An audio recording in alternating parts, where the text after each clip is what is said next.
Movie की starting में हम यहाँ पर बहुत सारी लग्जरियस कार को देखते हैं एंड इनमें से एक लग्जरियस कार के अंदर बैठी होती है हमारी फीमेल लीजा।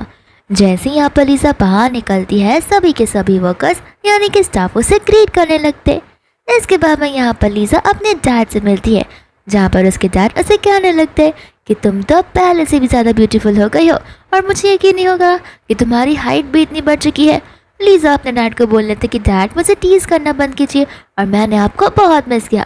उसके डैड भी उसे सेम चीज़ बोलते हैं कि उन्होंने भी उसे बहुत मिस किया है, लेकिन अब तुम्हारी ग्रेजुएशन खत्म हो चुकी है और टाइम आ गया है जहाँ पर तुम अपने एक फैमिली बसाओ। लीजा यहाँ पर कुछ बोलने वाली थी, लेकिन उसके डैड यहाँ पर उसे कहते थे कि ये शादी मैंने नहीं बल्कि तुम्हारी मम्मा ने अरेंज की थी गू की फैमिली के साथ में, तो मुझे लगता है कि तुम्हें ये अपॉर्चुनिटी को खोना नहीं चाहिए। लीजा कहने लगती है लेकिन डैड मुझे फ़िलहाल शादी नहीं करनी है। उसके डैड बोलते कि शादी करने के लिए मैं कहाँ कह रहा हूँ, तुम एक काम करो, तुम एक ट्रायल पीरियड पे रहो, तुम उसे डेट करके देखो। 3 मंथ तक अगर बात नहीं जमी तो ठीक है, लेकिन क्या पता तुम दोनों एक दूसरे के साथ बहुत इंटेंसली प्यार में बढ़ जाओ, तब तो हम आगे बात बढ़ा सकते हैं। लीजा बोलती कि ठीक है, अगर आप इतना बोल रहे हो तो मैं रेडी हूँ ये सब करने के लिए, लेकिन एक शर्त पर कि आपको मेरी आइडेंटिटी को रिवील नहीं करना होगा एंड मैं सीक्रेटली उसे ऑब्जर्व करूँगी। उसके बाद ही एंड यहाँ पर उसके डैड के साथ में वो स्टैम्प और साइन जैसे सिग्नेचर वाले प्रोमिसेस लेने लगती है। दोस्तों यहाँ पर वो लोग गार्डन में बैठकर आराम से अपनी टी पार्टी को एंजॉय कर रहे होते हैं। तो असीसन आ जाता है लीजा के लिए बहुत सारे एक्सपेंसिव कपड़ों के डिज़ाइनर के ड्रेसेस लेकर, और यहाँ पर वो उससे पूछने लगता है कि आखिर आप गू कॉर्पोरेशन में इतने समय बाद एक एम्प्लॉय बनकर जा रही है, तो आप इनमें से कौन सा कपड़ा पहनना चाहोगी। लीजा यहाँ पर वो सारी चीज़ों को देखकर सोचने लगती है और कहती कि देखो मेरी आइडेंटिटी हिडन है, तो मैं नहीं चाहती कि मेरी आइडेंटिटी इन कपड़ों से रिवील हो जाए। दोस्तों यहाँ पर वो असिस्टेंट को एक इलेक्ट्रिक बाइक अरेंज करने के लिए कहती है। असिस्टेंट पूछते हैं कि आप उसका क्या करेंगी, तो वो बताने लगती है कि मैं उसी पर बैठकर ऑफिस जाया करूँगी। तो यहाँ पर उसके डैड भी उस चीज़ का अप्रूवल दे देते हैं। यहाँ पर बाद में लीजा मेड के कपड़ों को देखने लगती है और कहते हैं कि ये कपड़ा परफेक्ट रहेगा, एंड वो उस मेड के कपड़े को पहनकर ऑफिस के लिए निकल पड़ती है। दूसर उसके लाडले दुलारे डैड उसके असिस्टेंट से कह रहे होते हैं कि वो इतने समय बाद कहीं अकेले जा रही है, तो फिर सीक्रेटली किसी को वहाँ पर रखो जो कि उसका ध्यान दे पाए, और ध्यान रखना कि वो ज़्यादा सफ़र ना करे उस कंपनी में। दोस्तों यहाँ पर गू कंपनी में उस मैनेजर मिया को देखते हैं, जहाँ पर उसे कॉल आ जाता है कि आज यहाँ पर बिलियनर की बेटी आने वाली है जॉब पर फर्स्ट डे के लिए, तो फिर हमें उसका ध्यान रखना होगा। एंड यहाँ पर मिया कह देती है कि आपको टेंशन लेने की कोई ज़रूरत नहीं है, हम लोग सारे प्रिकॉशंस लेकर रखेंगे।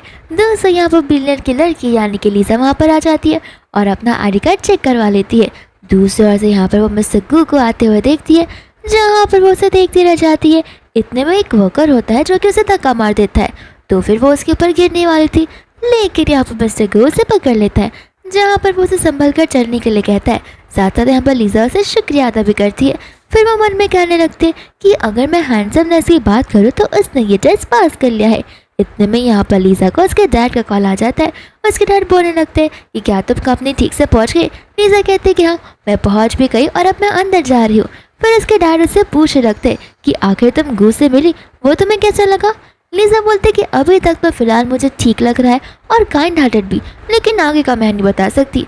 उसके डैड बोलने लगते कि देखो तुम्हारी मॉम का पसंदीदा लड़का है वो, तो ऑब्वियस सी बात है उसके लुक्स भी अच्छे होंगे और उसकी की हुई चीज़ें भी अच्छी होंगी, तो तुम्हें डाउट करने की कोई ज़रूरत नहीं है।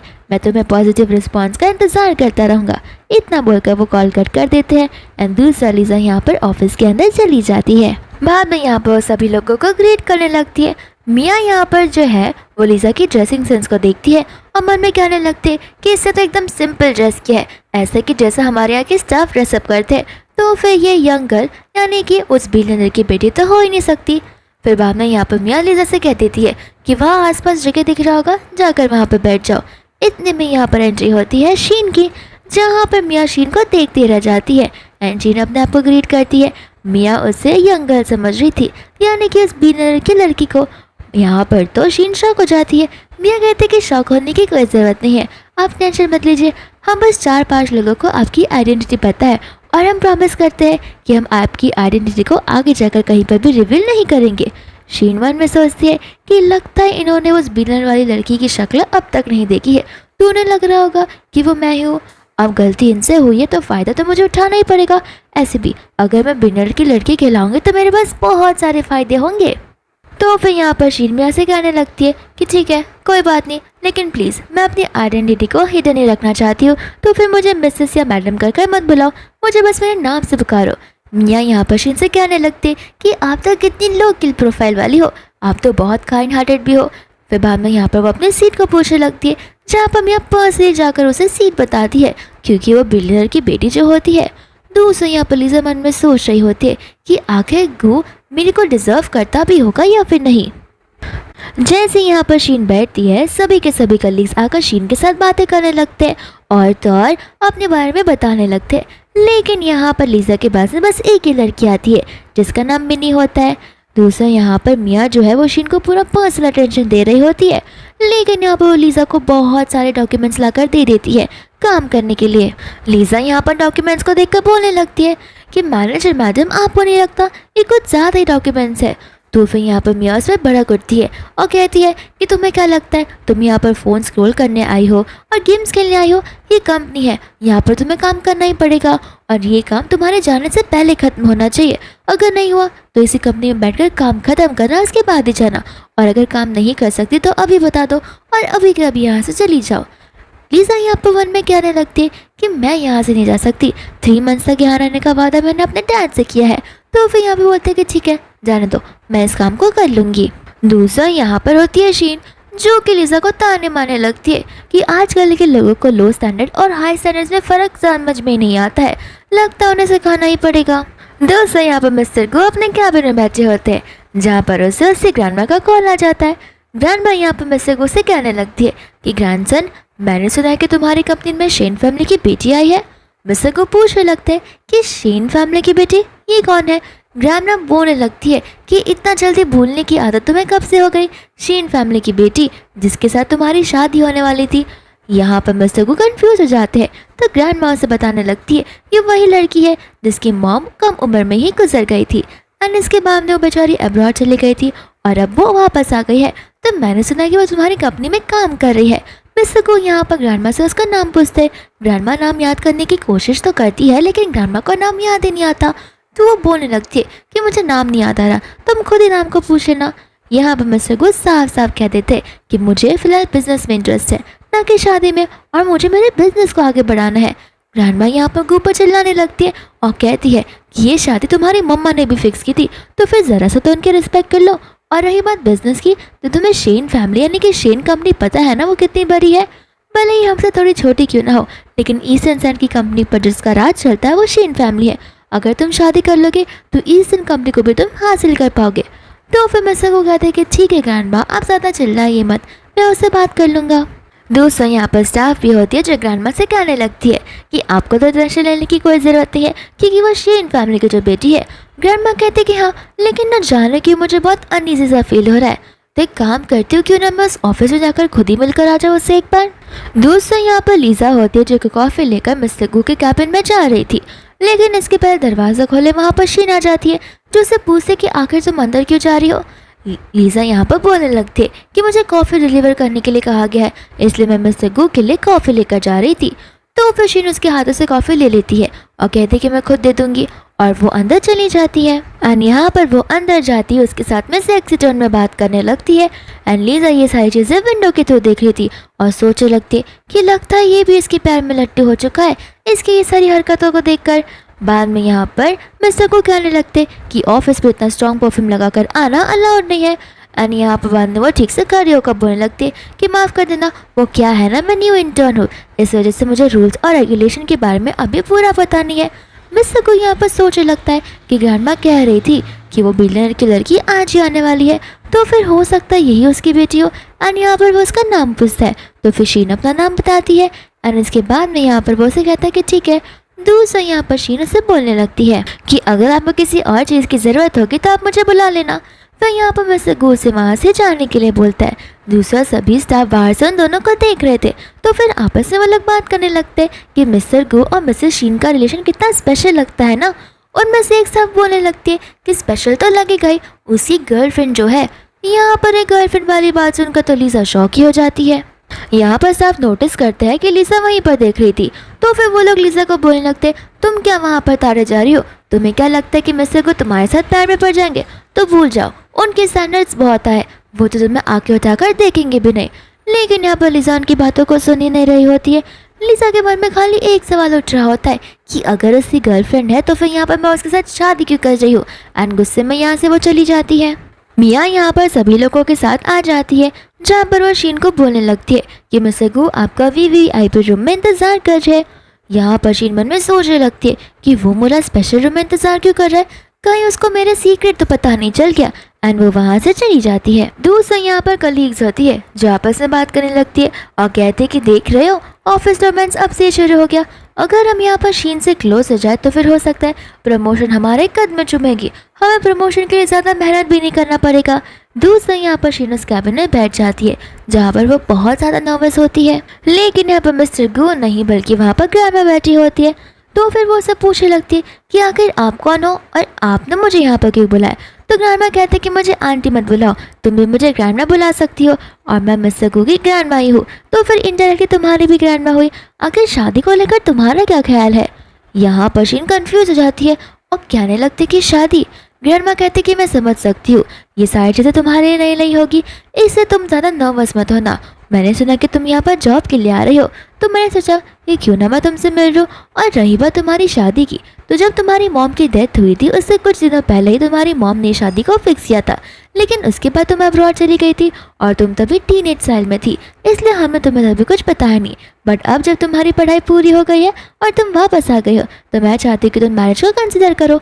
यहाँ पर शीन बोलने लगती है कि वो मेरी मम्मा की आखिरी ख्वाहिश थी, तो हमें उसे पूरा करना ही होगा। ग्रैंडमा यहाँ पर कहती कि नहीं देखो, प्रेशर में आकर कोई चीज़ मत करना, अगर तुम्हें गू पसंद नहीं है तो तुम अभी बता सकती हो। लेकिन शीन यहाँ पर कहने लगती कि नहीं, मैं मिस्टर गू को लाइक करती हूँ। एंड ये बात सुनकर ग्रैंडमा बहुत ही ज़्यादा खुश हो जाती है। ग्रैंडमा यहाँ पर शीन को बोलने लगती है कि देखो अब तुम दोनों बच्चे नहीं रहे, तुम दोनों पूरे एडल्ट्स बन गए हो, तो क्यों ना हम लोग एक डेट फिक्स करें जहाँ पर तुम्हारी फैमिली और हमारी फैमिली मिलकर लंच करेंगी और तुम्हारी शादी की प्रिपरेशन भी करेंगी। यहाँ पर ये बात सुनकर शीन सोचने लगती है कि अगर फैमिली बनने लगे तो मेरा पोल पक्का खुल जाएगा। और वो ग्रैंडमा से पूछती है कि क्या मिस्टर गू ने एग्री किया। ग्रैंडमा कहने लगते कि तुम उसका छोड़ो, अगर तुम्हें कोई ऑब्जेक्शन नहीं है तो फिर गू को भी कोई कुछ ऑब्जेक्शन क्यों होगा। देखो एक बार यहाँ पर हम मीटिंग कर ले, फिर शादी फिक्स कर ले, फिर शादी हो जाएगी जहाँ पर तुम हमारे घर पर रहने आ जाओगी। एंड धीरे धीरे गू को तुम्हारे लिए फीलिंग्स तो डेवलप होने लगेगी, फिर तो तुम एक दूसरे के साथ में प्यार में ही रह जाओगे। शीन यहाँ पर मन में सोचने लगती है कि गू फैमिली में एंट्री करना यानी कि बहुत सारे पैसे और वेल्थ को अपनाना। और रही बात मिस्टर गू की, तो अगर मैं उसके बच्चे के साथ में प्रेग्नेंट हो जाऊँ तो फिर ना चाहती हुई भी मुझे नहीं छोड़ सकता और उसे उस बच्चे की रिस्पॉन्सिबिलिटी को उठाना ही होगा। ग्रैंडमा यहाँ पर शीन को बोलने लगती है कि देखो ज़्यादा सोचने की कोई ज़रूरत नहीं है और मैं तो बस तुम्हारे अच्छाई के लिए कह रही हूँ। अगर तुम दोनों शादी कर लोगे तो मुझे बहुत अच्छा लगेगा, वो भी जल्द से जल्द।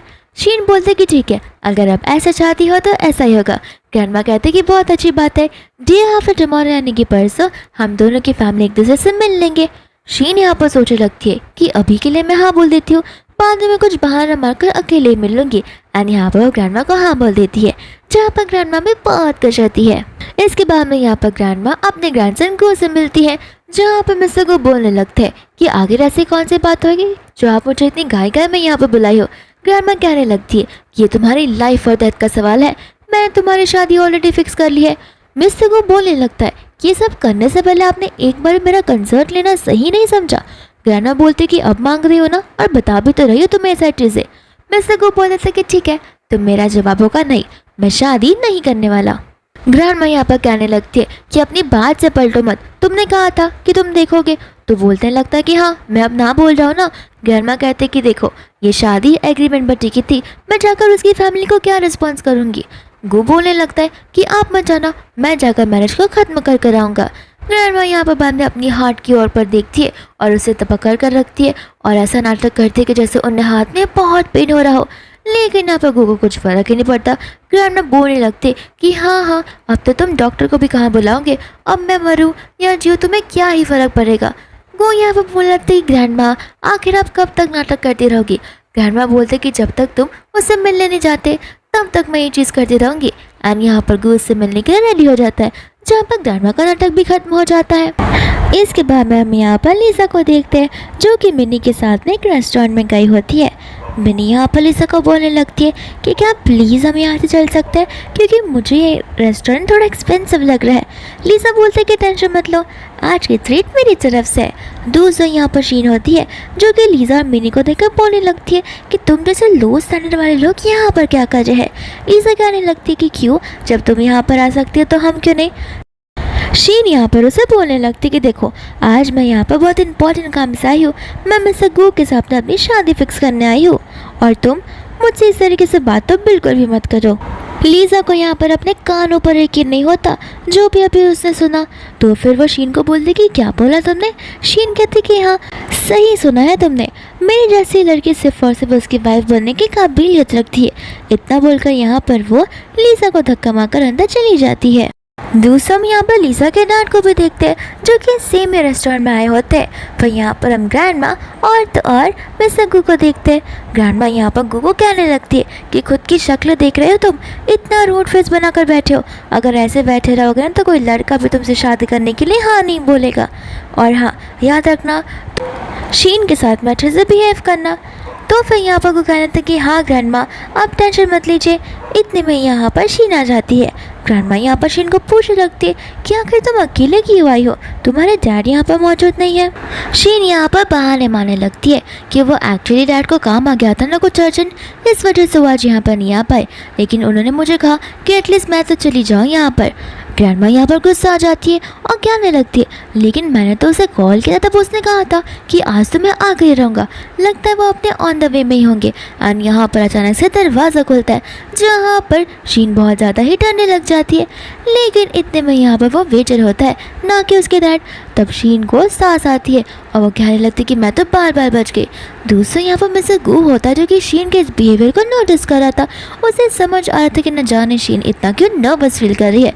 फिर यहाँ पर शीन पेट दर्द का बहाना देकर बाथरूम जाने के बहाने वहाँ से निकल जाती है। एंड यहाँ पर बाद में शीन कॉल लगा लेती है अपनी मम्मा को और कहने लगती है कि प्लीज़ मॉम, कुछ भी कर उसके डैड को वापस से घर पर बुलाए, क्योंकि अगर मिस्टर वैंग यहाँ पर आ जाएंगे तो फिर मेरी पोल खुल जाएगी। उसकी मम्मा को यहाँ पर कुछ समझ नहीं आ रहा था। तो फिर शीन बोलने लगती कि मॉम प्लीज़, जितना मैंने कहा है बस उतना कीजिए। एंड हमें यहाँ पर पता चलता है कि शीन की जो मम्मा है वो तो लीसा के घर पर एज अ मेड काम किया करती है। तो फिर यहाँ पर वो उस पेट डॉग को चॉकलेट खिला देती है। चॉकलेट खाने की वजह से उसका पेट डॉग बीमार पड़ जाएगा। और तो और मिस्टर वैंग अपने पेट से बहुत प्यार करते हैं, तो फिर कुछ भी करके उन्हें रिटर्न घर पर तो आना ही पड़ेगा। एंड यहाँ पर वो कॉल लगा लेते मिस्टर वैंग को और उन्हें घर बुलाने लगती है, जहाँ पर मिस्टर वैंग ग्रैंडमा को कॉल कर अपनी मीटिंग को कैंसिल करवा देते हैं। एंड यहाँ पर वो घर पर पहुँच जाते हैं, जहाँ पर वो डॉक्टर को पूछने लगते हैं कि सुबह से तो ये हेल्दी था, इसे अचानक से क्या हो गया। यहाँ पर वो जो वेट डॉक्टर होती है वो कहने लगती है कि एक्चुअली इसने चॉकलेट खा लिया था जिस वजह से ये सब हुआ था। यहाँ पर वह सोचने लगती है कि आखिर मेरा पेट चॉकलेट कैसे खा सकता है। फिर यहाँ पर वो मेड को यानी कि शीन की मम्मा को डॉक्टर को बाहर एस्कॉर्ट करने के लिए कहता है। फिर बाद में यहाँ पर शीन चली जाती है उस लंच वाले रूम में, जहाँ पर ग्रैंडमा शीन को पूछने लगती है कि क्या अब तुम्हारा पेट ठीक है। शीन कहने लगती है कि हाँ, लगता है मैंने गलती से कुछ ख़राब चीज़ खा ली होगी। दोस्तों यहाँ पर कहने लगती है कि जाने दो, तुम्हारे डैड का मुझे अभी अभी कॉल आया था, उन्हें एक अर्जेंट प्रॉब्लम आ चुकी है, तो हम ये मीटिंग नेक्स्ट टाइम कर सकते हैं। लेकिन यहाँ पर शीन उन सभी को रोकती है और कहने लगती है कि नहीं, मेरी भी बात मेरे डैड से हुई है, जहाँ पर मैंने उन्हें कह दिया है कि ये डिसीजन मैं खुद ब खुद बना सकती हूँ। ग्रैंडमा यहाँ पर खुश हो जाती है और कहते हैं कि ठीक है, ये तो बहुत अच्छी बात है, चलो हम एंगेजमेंट की डेट को फिक्स करते हैं। मिस्टर गू यहाँ पर ग्रैंडमा को रोकते तो है, लेकिन ग्रैंडमा यहाँ पर गू की बातों को नहीं सुनती। गू कह रहा था कि प्लीज़ हमें उसके डैड का वेट तो करना चाहिए कुछ दिनों तक, लेकिन ग्रैंडमा उसे चुप रहने के लिए बोलती है और एंगेजमेंट की डेट को भी फिक्स कर देती है। इसके बाद में यहाँ पर वो लोग लंच करने लगते हैं। ग्रैंडमा यहाँ पर मिस्टर गू से कहने लगती है, अब हमने लंच कर लिया है और मैं जा रही हूँ घर पर, और हाँ, याद से शीन को उसे घर तक अच्छे से छोड़ कर आना। दोस्तों यहाँ पर लीजा होती है अपनी इलेक्ट्रिक स्कूटी पर, जहाँ पर वो सामने वाली कार में शीन को और मिस्टर गू को साथ में देखती है। एंड शीन यहाँ पर उसे बहुत ईविल लुक भी देती है। और तो लीजा सोचने लगती है कि लगता है इनकी शादी सचमुच होने वाली है। फिर बाद में वो घर पर पहुँच जाती है, जहाँ पर उसके डैड को समझ आता है कि लीजा कुछ ज़्यादा ही थकी हारी और अपसेट लग रही है। तो वो असिस्टेंट से पूछता है कि आखिर चल क्या रहा है। असिस्टेंट कहने लगता है उनके ऑफिस में तो कोई प्रॉब्लम नहीं हुई थी, लगता है वो वर्कलोड की वजह से कुछ ज़्यादा ही थक गई है। तो फिर उसके डैड बोलने लगते कि उसे काम कम दिया करो और इस चीज़ का मेक श्योर करना। दोस्तों यहाँ पर लिज़ा अपनी कंपनी में होती है जहाँ पर उसके हाथों से सभी फाइल्स गिर जाते हैं। तो वह यहाँ पर आकर मिस्टर गू भी उसकी मदद करते हैं। जहाँ पर गू को देखकर तो वो शॉक हो जाती है और वापस से गिरने वाली थी, लेकिन गू उसका हाथ पकड़ लेता है। इसके बाद में वो सॉरी बोलते हुए वहाँ से चली जाती है। यहाँ पर मिस्टर गू एक एग्रीमेंट को साइन करते हैं और उनके असिस्टेंट को अर्जेंटली कहीं जाना होता है, तो फिर वो उसका साथ नेक्स्ट मीटिंग में नहीं दे पाता। तो मिस्टर को बोल रहे थे कि कोई बात नहीं, एक काम करना, लिज़ा को इस चीज़ के लिए अपॉइंट कर लेना। एंड यहाँ पर मैनेजर मियाँ आकर लिज़ा को बताने लगती है। लिज़ा बोलती कि वो चाहते कि मैं उनके साथ मीटिंग पर जाऊँ। तो उससे ये बात सुनकर शीन बहुत ज़्यादा शॉक हो जाती है और कहने लगती कि ये गाँव वाली लड़की जाएगी मिस्टर गू के साथ में मीटिंग पर। अगर तुम वहाँ पर जाओगी तो तुम पक्का मीटिंग को ख़राब कर दोगी। अगर कोई उस मीटिंग में उसके साथ जाना डिज़र्व करता है वो तो मैं हूँ। लिज़ा यहाँ पर बोलने लगती है कि अगर इतना डिज़र्विंग लगता तो खुद चली जाओ, मैं नहीं जाऊँगी, अब खुश। तो फिर यहाँ पर मियाँ मैनेजर बोलने लगती है शीन को कि मैम हो सकता है वो उसके बाद में आपके साथ डिनर का प्रिपरेशन कर रहे हो, इस वजह से उन्होंने आपको ना कहा। यहाँ पर शीन सोचने लगती कि हाँ तुम भी सही बात कह रही हो, और लिज़ा याद रखना अगर तुमने मिस्टर गू के साथ में फ्लर्ट करने की कोशिश की तब मैं तुम्हें बिल्कुल भी नहीं छोड़ूंगी। एंड यहाँ पर मियाँ लिज़ा को रेडी होने के लिए बोलती है। इसके बाद में वो लोग उस मीटिंग रूम में पहुँच जाते हैं, लेकिन मिस्टर गू को कॉल आता है तो लिज़ा अंदर जाकर वेट करने लगती है। एंड यहाँ पर वो क्लाइंट मिस्टर जी आ जाते हैं, जहाँ पर मिस्टर जी लड़की को अकेला बैठा देकर उसके साथ में फ्लर्ट करना शुरू कर देते हैं और सीधा जाकर वो लिज़ा के कुशन पर ही बैठने लगते हैं। लिज़ा यहाँ पर डर के मारे खड़ी हो जाती है और कहते हैं कि मिस्टर गू किसी काम से बाहर गए, वो बस कुछ ही मिनटों में आते होंगे। जी यहाँ पर कहने लगता है कि लगता है मिस्टर गू बिजी है, तो क्यों ना हम भी थोड़ी बातचीत कर ले, हम भी यहाँ पर बिजी हो जाएंगे। लिज़ा कहती कि माफ़ करना मैं अभी रेस्ट रूम यूज़ कर आती हूँ, लेकिन जी यहाँ पर उसे रोक लेता है और उसका नंबर मांगने लगता है। कहता है कि तुम्हें नहीं लगता कि मैं तुम्हारा नंबर तो रिजर्व ही करता हूँ, क्योंकि क्या पता आए दिन मुझे कुछ सवाल जवाब करने हो तो मैं तुमसे ही करूँगा ना। लिज़ा यहाँ पर बहुत पोलाइटली जी को हैंडल करती है और कहने लगती है कि मुझे माफ़ करना, मैं एक नॉर्मल एम्प्लॉय हूँ, मैं आपको असिस्टेंट का नंबर दे दूँगी, वो आपके प्रॉब्लम्स और डाउट्स को सॉल्व करने के लिए एलिजिबल है, मैं तो आपकी चीज़ों को सॉल्व भी नहीं कर पाऊँगी। यहाँ पर जी बोलने लगता है लेकिन मेरी जो प्रॉब्लम्स है उसे सिर्फ तुम ही सॉल्व कर सकती हो। लिज़ा को यहाँ पर बहुत गंदा लगने लगता तो वहाँ से जाने वाली थी, लेकिन यहाँ पर जी उसे धक्का देकर कुशन पर बैठा देता है। यहाँ पर लिज़ा उसके ऊपर चिल्लाने लगती है और कहती है कि मुझसे को कुछ समय में आते होंगे। तो फिर जी बोल देता है उसमें मैं क्या करूँ, वो देख रहे हो जानबूझकर यहाँ पर नहीं है, तुम्हें क्यों लगता है वो तुम्हें अकेला यहाँ पर क्यों छोड़ कर गया है। लिज़ा को यहाँ पर गुस्सा आने लगता है, वो कहने लगती है कि ज़बरदस्ती कर रहे हो, लेकिन एक बार वापस से सोच लो, तुम्हें डर नहीं लग रहा कि तुम्हारी पार्टनरशिप ख़त्म हो जाएगी।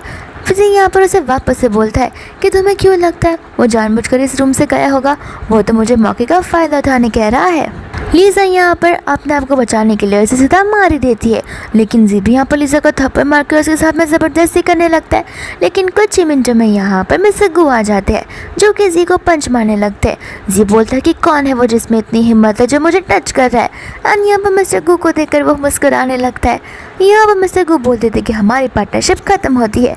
लिज़ा भी बाद में यहाँ पर बोल रही थी कि हाँ तुम जैसे वुमेन ऑफेंडर को के साथ में तो कोलैबोरेशन करना ही नहीं चाहिए, तुम लोग तो यहाँ पर रहना डिजर्व भी नहीं करते हो। एंड यहाँ पर वो उसे पंच मार कर भगा देती है। बाद में मिस्टर गू को पूछने लगती है कि क्या सच में तुम इस कोलैबोरेशन को तोड़ दोगे, ये कोलैबोरेशन बहुत ज़्यादा इंपॉर्टेंट था। मिस्टर गू यहाँ पर लिज़ा को बोलने लगते हैं कुछ समय पहले तुमने ही कहा था ना कि उस जैसे लड़के के साथ में कोलैबोरेशन करना वर्स्ट थिंग होगा, और अब तुम ही अपनी बातों से पलट रही हो। फिर बाद में यहाँ पर लिज़ा कहती कि मैं तो बस कंपनी के बारे में सोच रही थी, मुझे माफ़ कर देना। साथ साथ यहाँ पर वो उसे थैंक यू भी बोलकर जाने लगती है, लेकिन यहाँ पर मिस्टर गू उसका हाथ पकड़ लेते हैं और उससे कहते हैं कि मैं तुम्हें घर ड्रॉप कराता हूँ। फिर बाद में यहाँ पर वो लोग कार में होते हैं, जहाँ पर मिस्टर ओ लिज़ा को आइस पैक्स देते हैं, क्योंकि लिज़ा के गालों पर इतना जोर का थप्पड़ जो लगा हुआ था। यहाँ पर एक स्पीड ब्रेकर आता है, जिस स्पीड ब्रेकर की वजह से यहाँ पर उन दोनों के बीच में किस हो जाता है, एक एक्सीडेंटल किस। फटाक से लिज़ा पीछे हट जाती है। ड्राइवर यहाँ पर माफ़ी मांगते हुए कहने लगता है कि माफ़ करने देना, यहाँ की स्ट्रीट लाइट चलती नहीं है, जिस वजह से मैं उस स्पीड ब्रेकर को देख ही नहीं पाया। वह यहाँ पर बाद में वो लिज़ा से उसका एड्रेस पूछने लगता है, जहाँ पर लिज़ा उसे उसका एड्रेस बताती है। तो फिर ड्राइवर बोलने लगता है कि अरे यहाँ पर तो सबसे रिचेस्ट लोग रहा करते हैं, और साथ साथ यहाँ पर मिस्टर वैंग की बेटी भी रहती है, कहीं वो आप ही तो नहीं, और आप तो मुझे लगता है बहुत रिच भी हो। लिज़ा यहाँ पर बोलने लगती है कि मैं और मिस्टर वैंग की बेटी, नहीं, और मैं रिच, अगर मैं रिच होती तो मैं इस कंपनी में जॉब एज ए एम्प्लॉय क्यों करती, मैं तुम्हारे सेक्रेटरी वाले पोजीशन पर होती। इसके बाद में यहाँ पर लीजा अपने घर से कुछ दूरी पर उतर जाती है और मिस्टर गू के वहाँ से जाने के बाद वो अपने असिस्टेंट को कॉल कर बुला लेती है कार के साथ में। फिर इसके बाद में यहाँ पर नेक्स्ट डे आ जाता है जहाँ पर मिस्टर गू ग्रैंडमा के साथ में बात कर रहे होते हैं। ग्रैंडमा यहाँ पर गू को बोलने लगती है कि देखो आज का दिन बहुत अच्छा है, जाओ जाकर शीन के लिए एक अच्छा सा गिफ्ट लाओ और उसे दे दो, साथ साथ उसके साथ वॉक पर भी जाना। यहाँ पर मिस्टर को बोलने लगता है कि ग्रैंडमा आप जैसे समझ रहे हम उतने क्लोज नहीं है और आप चाहते हो कि मैं उसे गिफ्ट दूँ और साथ साथ वॉक पर भी जाऊँ। ग्रैंडमा कहते कि हाँ, लड़कियों को अक्सर गिफ्ट बहुत पसंद आया करता है, तो फिर शीन को भी आएगा। और रही बात वॉक की, तो वो तुम्हारे लिए तो अच्छा है, अगर तुम दोनों वॉक पर जाओगे तो एक दूसरे को और भी जान पाओगे। गो यहाँ पर कह रही थी ग्रैंडमा मेरे पास ज़रा सा भी टाइम नहीं है, मैं बिजनेस से फुर्सत पाऊँ तो ना। ग्रैंडमा यहाँ पर गो पर चिल्लाने लगती है और कॉल को कट कर देती है। दूसरा यहाँ पर असिस्टेंट आकर एग्रीमेंट से लगता है जहाँ पर गिफ्ट से मिस गू को याद आता है लीजा का वो बैग जो कि कल के झगड़े में टूट चुका था। फिर यहाँ पर वो असिस्टेंट को बोलता है जाओ जाकर लीजा से बात करो और उसके लिए एक अच्छा सा बैग लेकर आ जाओ और कल की कंपेंसेशन के नाम पर उसे वो दे देना। दूसरा ग्रैंडमा होती है जहाँ पर वो मेड से बात कर रही थी और कहने लगती है कि शीन को कॉल करो और उसे लंच पर बुलाओ और साथ साथ उसके लिए एक अच्छा सा गिफ्ट भी खरीदना। और सेम चीज़ यहाँ पर तुम गू के साथ करो, उसे लंच पर बुलाओ। यहाँ पर बोलने लगती कि आपको नहीं लगता वो गुस्सा हो जाएंगे। ग्रैंडमा कहते कि मैं उन दोनों को पास लाने की तो कोशिश कर रही हूँ, इसमें गुस्सा होने वाली कौन सी बात है, तुम बस उतना करो जितना मैंने तुम्हें कहा है। बाद में यहाँ पर लीजा असिस्टेंट को एक बैग देने लगती है। साथ साथ असिस्टेंट भी यहाँ पर लीजा को बैग देते हुए कहता है कि मिस्टर गू ने आपको कल की कंपेंसेशन के नाम के लिए ये बैग दिया है। लीजा यहाँ पर वो बैग लेने से मना कर देती है तो असिस्टेंट बोलता है कि प्लीज़ एक्सेप्ट कर लीजिए ना, वरना बॉस मुझे चिल्ला देंगे। एंड यहाँ पर लीजा वो गिफ्ट को एक्सेप्ट कर लेती है जहाँ पर वो मन ही मन मुस्कुराती रही थी। इसके बाद वो उस बैग को देखने लगती है जहाँ पर वो bag one of the expensive bag में से एक होता है। दूसरा यहाँ पर तो शीन के लिए भी गिफ्ट आया होता है। शीन उस गिफ्ट को ओपन करती है जिसके अंदर से वो सेम बैग निकलता है। यहाँ पर बाद में वो सभी लोग सोचने लगते हैं कि आखिर इतना प्रीशियस बैग आपको किसने गिफ्ट किया होगा। साथ ही साथ यहाँ पर अंदर एक गिफ्ट कार्ड भी होता है जिसके अंदर मिस्टर गू का नाम लिखा था एंड यहाँ पर वो शीन को डिनर पर इन्वाइट कर रहा था। सभी लोग यहाँ पर कहने लगते हैं कि मिस्टर गू कितने जनरस और काइंड हार्टेड वाले हैं, उन्होंने आपको इतना महंगा गिफ्ट दिया, साथ साथ आपको डिनर पर भी बुलाया। लेकिन यहाँ पर लोगों को पता नहीं होता कि वो मिस्टर गू नहीं बल्कि उससे ग्रैंडमा ने किया था। यहाँ पर लीजा ये चीज़ देखकर बहुत गुस्से में आ जाती है और यहाँ पर गुस्से में जाकर वो उसे कैबिन में उस बैग को लेकर चली जाती है और कह देती है कि मुझे ये बैग नहीं चाहिए। मिस्टर गू उसे समझाने लगती कि कंपेंसेशन है, कल तुम्हारा बैग टूट गया था ना। तो लीजा यहाँ पर अपने आप को क्लियर कर देती है और वहाँ से गुस्से में चली जाती है। और यहाँ पर दूसरे उसके कलीग्स होते हैं जो कि शीन की तारीफ़ें किए जा रहे थे और कह रहे थे कि आप दोनों के स्टैंडर्ड्स भी कितना है और आप दोनों एक दूसरे के लिए परफेक्ट मैच हो। फिर यहाँ पर शीन उस बैग को लेकर चली जाती है लीजा के पास में और उसे दिखाने लगती है और उसे कहते हैं कि देखा गू ने मेरे लिए कितना प्रीशियस और महंगा गिफ्ट लिखवाया है और दिलवाया है, तो तुम्हें क्या लगता है वो तुम्हारे लिए भी ये सब कर सकता है, तो तुम भूल जाओ। लीजा यहाँ पर शीन को बोरिंग बोलने लगती है तो फिर शीन बोलते कि ठीक है जितना जेलस होना है हो लो, ऐसे भी मेरे पास एनर्जी नहीं है तुम्हारे साथ झगड़ने की, क्योंकि क्या है ना मुझे अच्छे से रेडी होकर डेट पर जाना है। दूसरा यहाँ पर गू रेस्टोरेंट पहुँच चुका था तो ग्रैंडमा को टेबल नंबर पूछने लगता है और कहता है कि आखिर आप कहाँ पर बैठी हो। लेकिन यहाँ पर जैसे ही गू टेबल नंबर 6 को देखता है वहाँ पर होती है शीन, तो वो ग्रैंडमा से गुस्से में पूछने लगता है कि आखिर चल क्या रहा है। ग्रैंडमा बोलते कि मुझ पर चिल्लाओ मत, वो बेचारी बहुत समय बाद अब्रॉड से यहाँ पर आई है, अकेलापन महसूस हो रहा होगा, तुम कुछ समय बिताओ तब तुम एक दूसरे को जान पाओगे। इतना बोलकर वो कॉल को कट कर देती है एंड यहाँ पर मिस्टर गू शीन के पास चले जाते हैं। दूसरा यहाँ पर लीजा भी आ जाती है एंड शीन भी यहाँ पर लीजा को देख लेती है तो उसे देखकर वो नाटक करती है और नीचे गिरने की कोशिश करती है एंड कहते कि माफ़ करना वो मेरा पैर फिसल गया था। यहाँ पर लीजा भी मिस्टर गू को देख लेती है एंड मिस्टर गू भी लीजा को। फिर बाबा यहाँ पर शीन लीजा को देखकर बोलने लगती है कि अरे तुम यहाँ पर क्या कर रही हो, तुम्हें पता ना ये रेस्टोरेंट में रिजर्वेशन मिलना कितना मुश्किल है, लगता है तुम्हारे बॉयफ्रेंड ने रिजर्व किया होगा, ये तो बहुत अच्छी बात है, लगता है तुम्हारा बॉयफ्रेंड बहुत रिच भी होगा। लीजा यहाँ पर शीन को बोल देती है कि अच्छा बनने का नाटक बंद कर दो। इतना बोलकर वो वहाँ से चली जाती है। इसके बाद में मिस्टर गू और शीन डिनर करने बैठ जाते हैं। शीन यहाँ पर उसे गिफ्ट के लिए थैंक यू बोलने लगती है, साथ साथ वो उसे कहती है कि इसके बदले में मैं भी आपके लिए गिफ्ट लेकर आई हूँ। लेकिन मिस्टर गू ये गिफ्ट को लेने से मना कर देते हैं और कहते हैं कि मैं यहाँ पर आज एक इंपॉर्टेंट बात करने के लिए आया हूँ। शीन को लगता है कि शायद से मिस्टर गू शादी की बात करेंगे और हाँ, मिस्टर गू शादी और एंगेजमेंट रिलेशन को लेकर ही बात करते हैं, लेकिन जोड़ने की नहीं बल्कि तोड़ने की। एंड यहाँ पर वो कहने लगता है कि देखो मैं तुम्हें जानता भी नहीं हूँ और मैं नहीं चाहता कि ज़बरदस्ती हम यहाँ पर शादी करें। शीन बोल लेती कोई बात नहीं, मैं आपके लिए वेट करने के लिए रेडी हूँ। मिस्टर गो कहते हैं कि लगता है तुम समझ नहीं पा रही हो मैं क्या कहना चाह रहा हूँ। मैं ये बोलना चाह रहा हूँ कि मुझ पर टाइम वेस्ट करना बंद कर दो।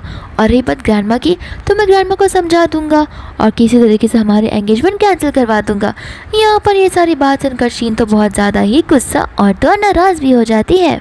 दूसरा यहाँ पर लीजा आई होती है अपने डैड के साथ में, जहाँ पर उसके डैड बोलते कि आखिर तुम इतनी अपसेट क्यों दिख रही हो। लीजा बोल लेती कुछ नहीं, वो रास्ते में मुझे डस्टबिन मिल गया था बस इसके लिए। फिर बाद में यहाँ पे उससे पूछने लगते कि तुम्हारे और मिस्टर गो के बीच में कैसे चल रहा है। यहाँ पर लीजा बोलने लगती कि डैड सब कुछ वैसा ही है लेकिन मुझे गो पसंद नहीं है। डैड कहने लगते कि हो सकता है तुम दोनों के बीच में कुछ मिसअंडरस्टैंडिंग हुई हो। लीजा यहाँ पर सोचने लगती कि अगर मैंने डैड को बता दिया कि उसकी गर्लफ्रेंड है तो डैड को लगेगा कि सचमुच मिसअंडरस्टैंडिंग है। एंड लीजा यहाँ पर कहने लगती कि डैड अब बहुत हो गया, अब मुझे उस कंपनी में काम नहीं करना। डैड यहाँ पर उसके बोलने लगता कि अरे ऐसे कैसे, तुमने प्रॉमिस किया था ना कि तुम 3 मंथ्स तक काम करोगे, तो कम से कम 3 मंथ्स रुक जाओ। अभी तक तो तुम्हें 10 दिन भी पूरे नहीं हुए हैं। आखिर तुम उसे जानोगे नहीं तो पहचानोगे कैसे। दूसरा यहाँ पर शीन और मिस्टर गो बात कर रहे होते हैं एंड यहाँ पर mister go mister Wang and और यहाँ पर लीजा को देख लेते हैं। तो फिर वो शीन को बोलने लगते कि वो तुम्हारे डैड आके लीजा के साथ में क्या कर रहे। शीन कहते कि नहीं मेरे डैड लीजा के साथ में क्या कर रहे होंगे, तुमने शायद गलत देखा होगा।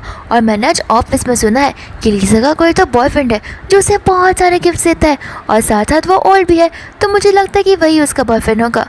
मिस्टर गो यहाँ पर शीन से कह देते हैं कि अपनी सुनी हुई बातों को रूमर्स बनाकर फैलाना बंद करो। इतना बोलकर वो वहाँ से चला जाता है, जहाँ पर शीन भी बहुत ज़्यादा गुस्से में आ जाती है। ब्रेक से बाद में यहाँ पर नेक्स्ट से लीजा आ जाती है ऑफिस में, जहाँ पर शीन उसे बोलने लगती है कि आखिर तुम कब अपने ओल्ड वाले बॉयफ्रेंड के साथ में इतना जल्दी क्यों चली गई, मुझे मिलवाया भी नहीं। लीजा यहाँ पर से कहती है कि अपना मुंह बंद रखो। तो फिर यहाँ पर सभी लोग बोलने लगता है कि उसे शर्म आ रही होगी, इस वजह से वो जल्दी चली गई होगी। लीजा यहाँ पर अपने गुस्से में आ जाता है और कहती है कि वो मेरे डैड थे, उनके बारे में ये सब बोलना बंद कर दो। शीन यहाँ पर उसे बोलने लगती है कि तुम इतना चिल्ला क्यों रही हो, ऐसा लगता है कि तुम सचमुच मुझे मार दोगी। तो फिर लीजा बोलते कि हाँ एक बार बोल कर को देखो, मैं तुम्हें सचमुच मार सकती हूँ। एंड यहाँ पर शीन बोलते कि ठीक है, अगर हिम्मत है तो मुझे छू कर दिखाओ या फिर मुझे थप्पड़ मार कर दिखाओ। एंड यहाँ पर लीजा सचमुच शीन को थप्पड़ भी मार देती है, जहाँ पर शीन को गुस्सा आता है और लीजा को धक्का मार देती है। यहाँ पर लीजा गिरने वाली थी, लेकिन इतने में मिस्टर गू आकर उसकी जान बचा लेते हैं। एंड यहाँ पर वो दोनों एक दूसरे को देखे ही जाते हैं। फिर बाद में यहाँ पर शीन मिस्टर गू को बताने लगती है कि ये जानबूझ के यहाँ पर आई और मेरे साथ झगड़ा करना शुरू कर दी, साथ साथ इसने मुझे थप्पड़ भी मारा है। वह यहाँ पर लीजा भी अपनी बातें मिस्टर गू को बताने लगती है। मिस्टर गू को यहाँ पर गुस्सा आता है, तो फिर वो शीन को बोलने लगते हैं कि आखिर ये सारी बातें तुमने कहाँ से सुनी है। शीन कहने लगती कि सुनी नहीं है, मैंने अपनी आंखों से देखा है ये सब होते हुए, तो मैं झूठ थोड़ी ना बोल रही हो। गू को गुस्सा आता है और वो उसे माफ़ी मांगने के लिए कहता है। शीन लीजा को बोलने लगती कि देखा तुमने, वो तुमसे माफ़ी मांगने के लिए कह रहे हैं। यहाँ पर मिस्टर गो शीन की ओर देखते हैं और कहते हैं कि मैं लीजा से नहीं बल्कि तुमसे कह रहा हूँ, तुम माफ़ी मांगो। शीन यहाँ पर बोलने लगती कि मैं क्यों माफ़ी मांगूँ, मैं तो तुम्हें सब कुछ बता दिया और तुम मुझ पर भरोसा करने के बदले इस लीजा पर भरोसा कर रहे हो। तो फिर मिस्टर गो बोलने लगते कि तुमने ये सारी बातें खाली सुनी है, अपनी आंखों से देखा नहीं है। और मैं अभी के अभी यहाँ पर सबको बता देना चाहता हूँ कि कोई भी यहाँ पर मेरी कंपनी में बिन मतलब के रूमर्स फैलाना चाहेगा तो मैं उसे सचमुच कंपनी से उसी दिन निकाल दूंगा। इतना बोलकर गुस्से में वहाँ से चला जाता है। दूसरा यहाँ पर लीजा होती है जिसने शीन के हाथ में एक ब्रेसलेट को नोटिस किया था और वो सोचने लगती है कि ये ब्रेसलेट तो मेरे डैड ने मुझे मेरे बर्थडे पर गिफ्ट किया था, आखिर ये सेम ब्रेसलेट इसके हाथों में क्या कर रहा है। वह यहाँ पर जैसे मिस्टर कुछ जाते हैं, शीन लीजा को बोलने लगती है कि टेंशन मत लो, बहुत जल्दी वो टाइम आएगा जहाँ पर मिस्टर गू और मैं मिलकर तुम्हें तुम्हारे स्टैंडर्ड्स बताएंगे। यहाँ से वो जाती है, लेकिन लीजा उसे रोकती है और कहती है कि ज़रा मुझे एक बात तो बताना, तुमने हाथ में जो ब्रेसलेट पहना है उसका नाम हार्ट ऑफ ओशंस है ना। यहाँ पर उसे करीब वो नाम सुनकर शॉक हो जाता है, क्योंकि हार्ट ऑफ ओशंस पूरे चाइना में खाली 2 ही बना था और तो ये इतना एक्सपेंसिव है कि बहुत ज़्यादा अमीर लोग इसे अफोर्ड कर सकते हैं। साथ साथ उसके फ्रेंड्स बोलने भी लगते हैं कि हाँ इतनी एक्सपेंसिव चीज़ सिर्फ लीजा और उसके डैड अफोर्ड कर सकते हैं, और ऐसे भी प्रिटी गर्ल के हाथ के ऊपर प्रिटी चीज़ें ही अच्छी दिखती है। फिर बाबा यहाँ पर लीजा उसे बोलने लगती है कि पक्का तुम्हारा ब्रेसलेट लेयर है ना। तो फिर शीन उसे बोलती कि तुम रियल और फेक की पहचान कैसे ही कर सकती हो, तुमने तो आज तक फेक वाले भी नहीं देखे होंगे, इतने लो तुम्हारे स्टैंडर्ड्स है। लीजा यहाँ पर सोचने लगती है कि देखने से ही तो ये साफ साफ दिख रहा है कि ये रियल है, लेकिन आखिर ये इसके पास क्या कर रहा है। वो जाकर उस ब्रेसलेट को टच करने वाली थी, लेकिन यहाँ पर शीन अपना हाथ हटा देती है। लीजा उसे बोलने लगती कि ये तुमने आखिर लिया कहाँ से।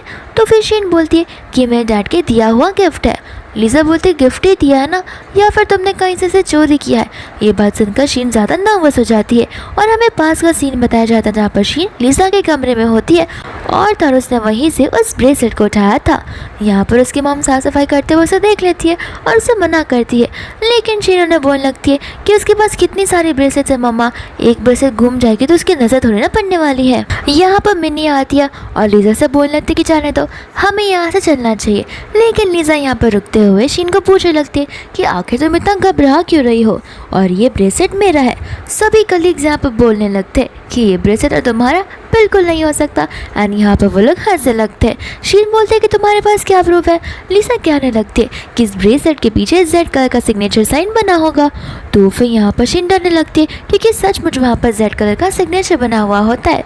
सभी लोग यहाँ पर कहने लगते हैं तो इसमें क्या हुआ, शीन का जो सरनेम है उसके अंदर तो जेड आता ही है, तो ऑब्वियस ही बात है कि जेड तो रहेगा ही ना।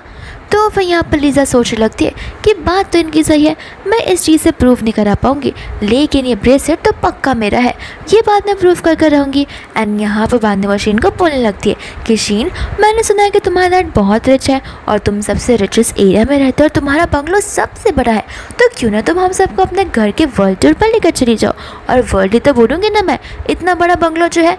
तो फिर यहाँ पर सभी कलीग शीन को बोलने लगते हैं कि हाँ, मुझे भी देखना है कि तुम कौन सी लग्जरियस लाइफ जीती हो, क्योंकि मैंने सुना तुम्हारे घर पे बहुत सारे एक्सपेंसिव आर्ट की चीज़ें भी है। यहाँ पर शीन सभी को हाँ बोल देती है।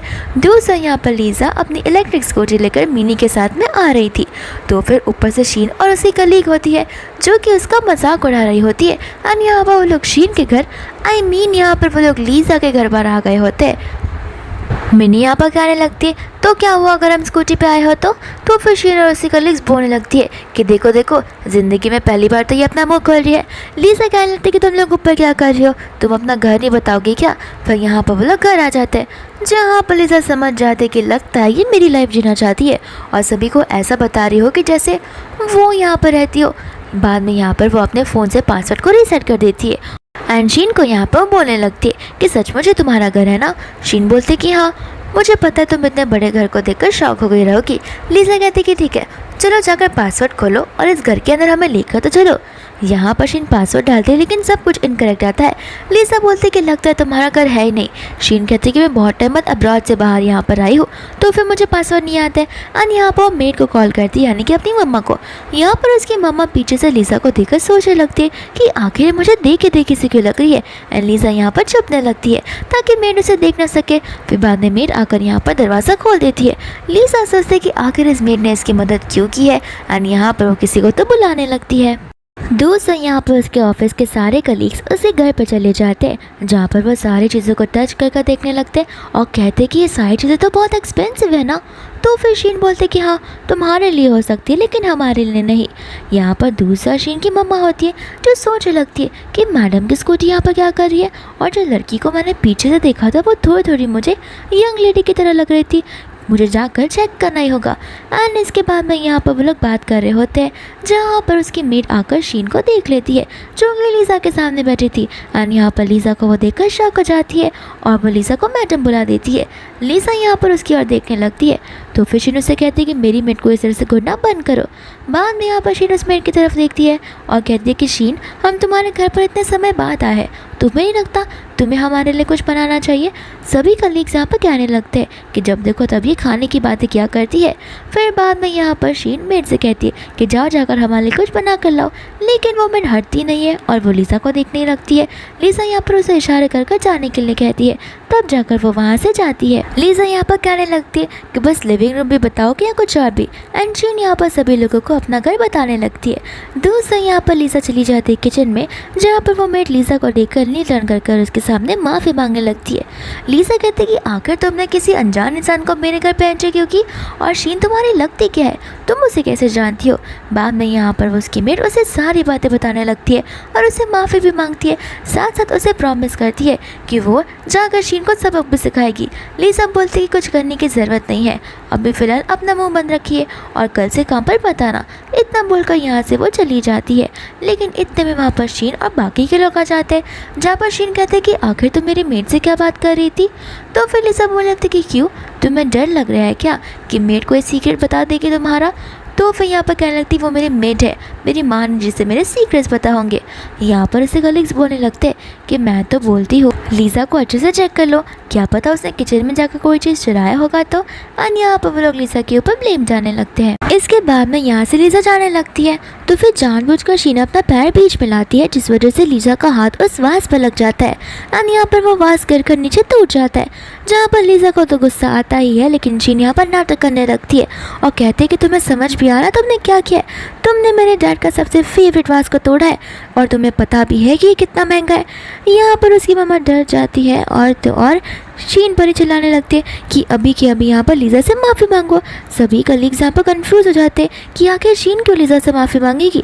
लीज़ा यहाँ पर कहने लगती है कि मैंने इसे नहीं तोड़ा है। यहाँ पर गुस्से में आकर शीन उसे थप्पड़ मार देती है तो फिर उसकी मम्मा नील डाउन करते हुए उसे माफ़ी मांगती है। सभी के सभी लोग यहाँ पर कन्फ्यूज़ हो जाते हैं। लीज़ा बोलती है कि एक काम करते यहाँ के हम गार्ड को बुलाते हैं, उसे तो सारी सच्चाई पता होगी। शीन डरने लगती कि गार्ड आएगा तो मेरी सच्चाई सामने आ जाएगी। इतने में यहाँ पर गार्ड आ जाता है तो फिर शीन यहाँ पर बोलने लगती है कि ये मैंने नहीं बल्कि यहाँ पर इस लड़की बेटी ने तोड़ा है। तो फिर यहाँ पर गार्ड शीन को बोल रहे थे कोई बात नहीं, अगर ये मैडम ने तोड़ा है तो हमेशा चलेगा, हम दूसरा पीस ला देंगे। फिर बाद में कहते कि नहीं सीसीटीवी तो चेक करना ही पड़ेगा। कलीग्स भी यहाँ पर उसे कहने लगते कि हाँ अभी के अभी सीसीटीवी चेक करो, ये शीन ने नहीं बल्कि लीज़ा ने तोड़ा है। एंड यहाँ पर शीन गुस्से में आकर उनसे कहती कि मुझे कोई सीसीटीवी चेक नहीं करना। एंड वो लोग बाद में यहाँ से जाने लगते हैं। दूसरी और लीज़ा मैंने से कहती है कि मैं अंदर कुछ भूल गई हूँ, मैं अभी आती हूँ। एंड यहाँ पर गार्ड से वो मेड माफ़ी मांग रही होती है, साथ साथ लीज़ा से भी।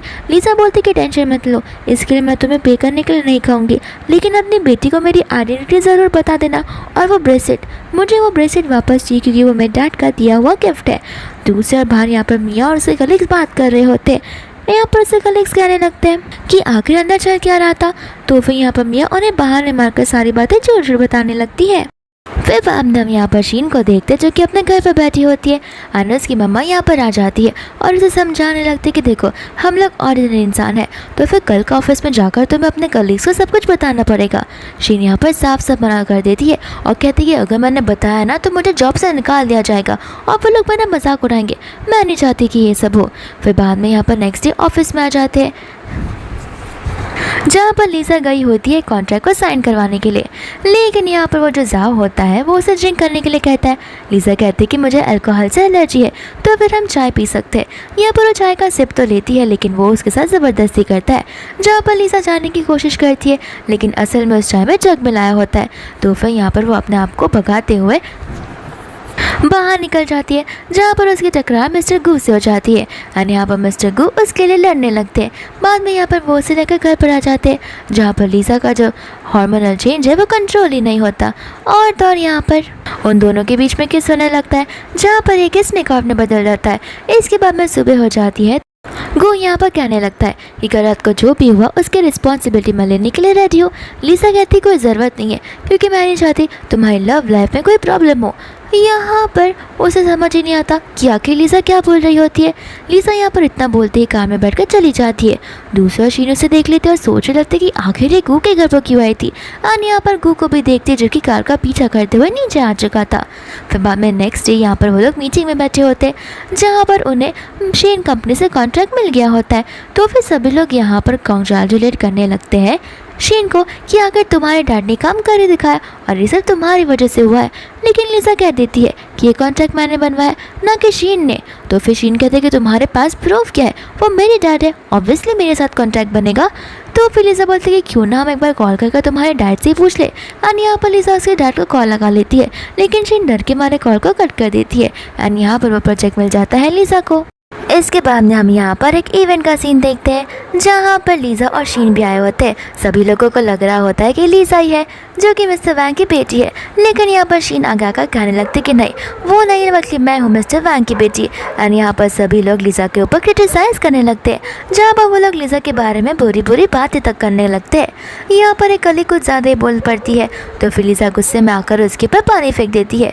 तो फिर शीन कहते कि अभी के अभी नील करके माफ़ी मांगो, लेकिन यहाँ पर लीज़ा माफ़ी मांगने से मना कर देती है। तो शीन यहाँ पर बॉडीगार्ड्स को बुला देती है जो कि लीज़ा को पकड़ लेते हैं, लेकिन इतने में यहाँ पर हान आता है और हान जो है वो मिस्टर गू का बेस्ट फ्रेंड होता है।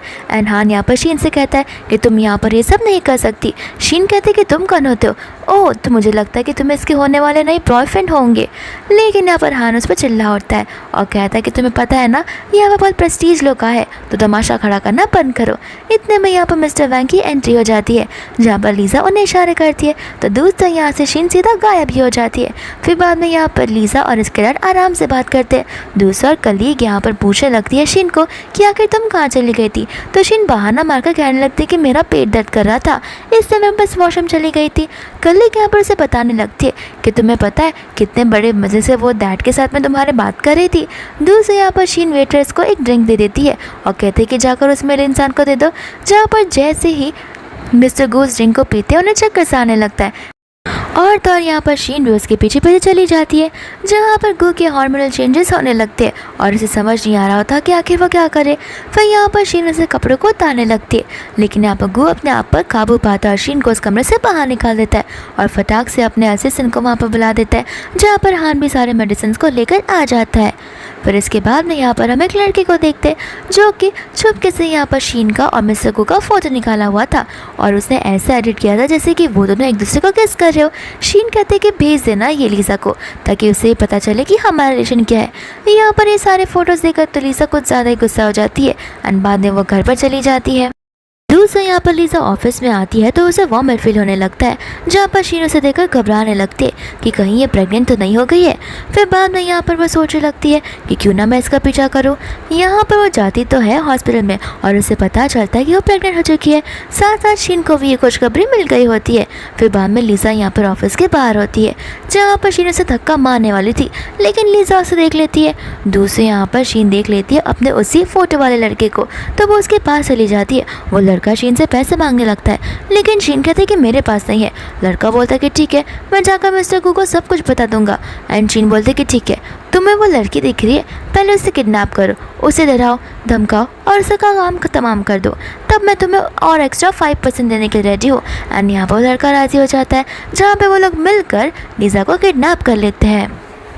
दूसरा यहाँ पर मिस्टर गू की गाड़ी जो है वो वहीं से जा रही थी, जहाँ पर वो लोग ये सब होते हुए देख लेते हैं। एंड यहाँ पर पहले कि कुछ भी हो जाए मिस्टर गू इसके पहले आकर यहाँ पर लीज़ा की जान को बचा लेते हैं, लेकिन यहाँ पर लीज़ा बेहोश हो जाती है। तो फिर गू लीज़ा को लेकर हॉस्पिटल चला जाता है। यहाँ पर नर्स बताने लगती है कि ज़्यादा कुछ नहीं, वो फिलहाल प्रेग्नेंट है ना, इस वजह से उनमें कमज़ोरी आ गई है। यहाँ पर गू खुश होने लगता है कि वो बाप बनने वाला है, लेकिन जैसे लीज़ा उठती है वो उसे पूछने लगता है कि आखिर इस बच्चे का डैड मैं ही हूँ ना, मैंने कहा था मैं रिस्पॉन्सिबिलिटी लेने के लिए रेडी हूँ। लीज़ा बोलती कि किसने कहा कि तुम इसके डैड हो? तुम नहीं बल्कि कोई और है। एंड यहाँ पर बाद में गू को शक जाने लगता है, तो लीज़ा अपने फ्रेंड को कॉल करके बुलाते और इसे इशारे करती है और छान से कहने लगती कि ये है उसका होने वाला डैड। जहाँ पर मिस्टर गू को बहुत बुरा लगता है एंड वो बार में बैठकर सिर्फ ड्रिंक ही किए जा रहे थे। एंड यहाँ पर छान उनका बेस्टी कॉल लगा लेता है लीज़ा को, जहाँ पर लीज़ा मिस्टर गू को लेने के लिए आ जाती है। इसके बाद में वो उसे लेकर सीधा घर चली जाती है। मिस्टर गू यहाँ पर कार से जा रहा होता है, जहाँ पर उसे लीज़ा का बॉयफ्रेंड दिख जाता है, लेकिन वो तो किसी और लड़की के साथ ही था। वो समझ जाता है कि शायद से वो इस पर चीट कर रहा होगा, तो फिर फटाक से जाकर उसे मारने लगता है, लेकिन वो सब कुछ सच सच बता देता है। जहाँ पर मिस्टर गू कॉल लगा लेते हैं ग्रैंडमा को और अपना डिसीजन बना लेते हैं कि ग्रैंडमा अब बस बहुत हो गया, अब मैं शीन के साथ शादी नहीं कर सकता क्योंकि मैं उसमें ज़रा सा भी इंटरेस्टेड नहीं हूँ, मेरा इंटरेस्ट किसी और लड़की में है।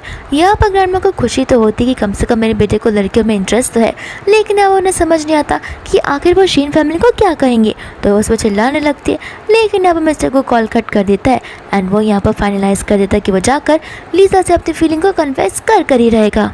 दूसरा हम यहाँ पर कंपनी का सीन भी देखते हैं जहाँ पर लीजा ने इल्ज़ाम लगाया होता है शीन पर और उससे किडनैपिंग का। शीन कहते कि तुम्हें समझ भी आ रहा है तुम क्या कह रही हो। लीजा बोलती कि अच्छे से मेरे डैड को एक बार आ जाने दो तब तुम्हें वो बताएंगे। शीन बोलते कि ठीक है, मैं भी देखना चाहती हूँ कि तुम्हारे डैड मेरा क्या बिगाड़ सकते हैं। तुम्हारे डैड मेरे डैड को तो नहीं जानते होंगे ना। इसके बाद में यहाँ पर लीजा के डैड आ जाते हैं यानी कि मिस्टर वैंग। मिस्टर वैंग को सभी लोग देखकर यहाँ पर शॉक हो जाते हैं। मिस्टर वैंग यहाँ पर लंबी चौड़ी लिस्ट लाए होते हैं एक एग्रीमेंट बनाकर सिर्फ और सिर्फ शीन के लिए, जिसमें पेनल्टी और जेल के थ्रेट्स लिखे होते हैं। यहाँ पर शीन नीलर्न कर माफ़ी मांगने लगती है। साथ साथ जितने कलीग्स होते हैं उन सबके सामने सारी सच्चाई बाहर आ जाती है, जहाँ पर वो सभी लोग भी सारा का सारा इल्ज़ाम शीन पर ही लगा देते हैं और कहते हैं कि इसने ही हमसे झूठ कहा था, इस वजह से ये सारी चीज़ें हुई है। शीन नीलर्न कर माफ़ी तो मांगती है लेकिन अंकल उसे बिल्कुल माफ़ नहीं करते। दूसरा यहाँ पर लीजा होती है घर पर, जहाँ पर वो अपने डैड से कहते कि अब जॉब मैं और नहीं करना चाहती। उसके डैड कहने लगते कि एक बार बात करके तो देखो, तुम्हारी सारी मिसअंडरस्टैंडिंग क्लियर हो जाएगी। फिर बाद में यहाँ पर मिस्टर गू से बात करने के लिए आ जाता है, जहाँ पर वो लीजा का एड्रेस देखकर शॉक हो जाता है और कहता है कि तुम यहाँ पर क्यों रहती हो, यहाँ पर तो मिस्टर वैंग की बेटी रहती है। एंड लीजा यहाँ पर उसे सच्चाई बता देती है और उसे रिजेक्ट कर देती है। लेकिन मिस्टर गू भी यहाँ पर अपनी साइड की सारी स्टोरी बताने लगता है और कहता है कि हमारे बीच में मिसअंडरस्टैंडिंग हुई थी, मुझे लग रहा था कि वो मिस्टर वैंग की बेटी है, जिस वजह से ज़बरदस्ती मुझे उसके साथ में रहना पड़ रहा था। लीजा उसे बाद में फ़ोटो दिखाती है और कहते हैं कि इस फ़ोटोज़ का तुम क्या कहोगे, तुम दोनों तो किस करते हुए नज़र आ रहे हो। फिर बाद में यहाँ पर वो कहता है तुम चाहो तो असिस्टेंट और हॉर्न को कॉल कर पूछ सकती हो, हमारे बीच कुछ भी नहीं हुआ था। उसी ने जानबूझकर मेरे ड्रिंक में कुछ मिला दिया था और मैंने तो उससे कमरे से बाहर भी निकाल दिया था। लीजा बाद में यहाँ पर उसकी बातों को मानने लगती है एंड यहाँ पर मिस्टर गू एकदम सीरियस होकर उससे अपनी फीलिंग्स को कन्फेस कर देते, जहाँ पे लीजा कहते कि ठीक है, शादी के लिए हाँ नहीं बोल रही, लेकिन हाँ मैं तुम्हें एक मौका ज़रूर देना चाहूँगी। फिर बाद में यहाँ पर दोनों हंसने लगते हैं एंड इसी के साथ ये मूवी यहीं पर खत्म हो जाती है।